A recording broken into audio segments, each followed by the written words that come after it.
Hi there, in this video I'm going to show you how you can stop Spotify from pausing your songs at random on your Android device.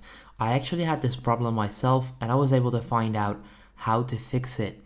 So right now I'm going to show you how to fix it. So you want to go to your settings, which for me is right there. Then next up you want to scroll down until you see apps, then click on apps. Then once you're here you actually want to find Spotify.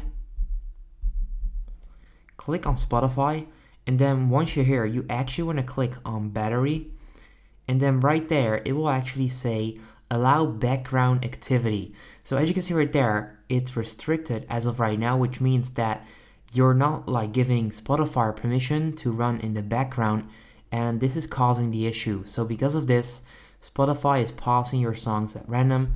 You simply want to click on this, and that's exactly how you can actually fix this problem. So from now on, Spotify won't pause your songs at random.